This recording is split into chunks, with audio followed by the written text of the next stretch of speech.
السلام علیکم ورحمۃ اللہ وبرکاتہ۔ قارئین و سامعین، مزید ایک ویڈیو لے کر آپ کے سامنے حاضر ہوئے ہیں۔ امید کرتے ہیں کہ آپ کو یہ ویڈیو پسند آئے گی۔ عنوان ہے لوگوں کے مسائل کے لیے امام کو دعا کرنی چاہیے۔ حضرت انس بن مالک رضی اللہ تعالی عنہ نے فرمایا، ایک مرتبہ نبی اکرم صلی اللہ علیہ وسلم کے زمانہ میں لوگوں پر قحط آ پڑا۔ ایک بار نبی کریم صلی اللہ علیہ وسلم جمعہ کے دن خطبہ پڑھ رہے تھے کہ ایک اعرابی یعنی دیہاتی شخص کھڑا ہوا اور کہنے لگا، یا رسول اللہ، قحط کی وجہ سے جانور بھوک سے مر رہے ہیں، ہمارے اہل و عیال بھوکے ہیں، آپ ہمارے لیے اللہ تعالیٰ سے دعا فرمائیں۔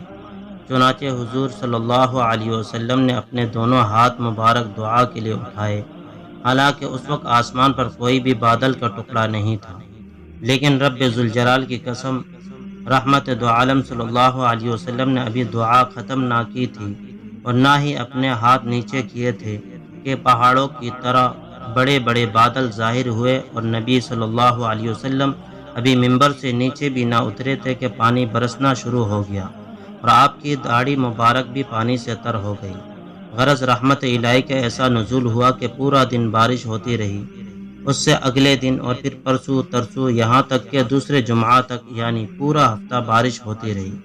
پھر دوسرے جمعہ کے روز ایک اعرابی کھڑا ہوا اور کہنے لگا، یا رسول اللہ، اب ہمارے گھر متاثر ہو رہے ہیں اور گرنے لگے ہیں اور مال و اسباب بھی ڈوب جانے کا خطرہ ہے، ہمارے لیے دعا کیجیے کہ یہ بارش تھم جائے۔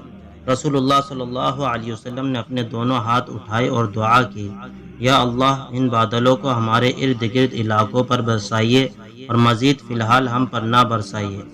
آپ صلی اللہ علیہ وسلم کی شان کا یہ عالم کہ آپ صلی اللہ علیہ وسلم بادل کو جس طرف اشارہ فرماتے وہ اسی طرف ہٹ جاتا اور وہاں سے آسمان صاف ہو کر ہمیں نظر آنے لگتا، یہاں تک کہ پورے مدینہ شہر سے بادل ہٹ گئے اور آسمان صاف ہو گیا۔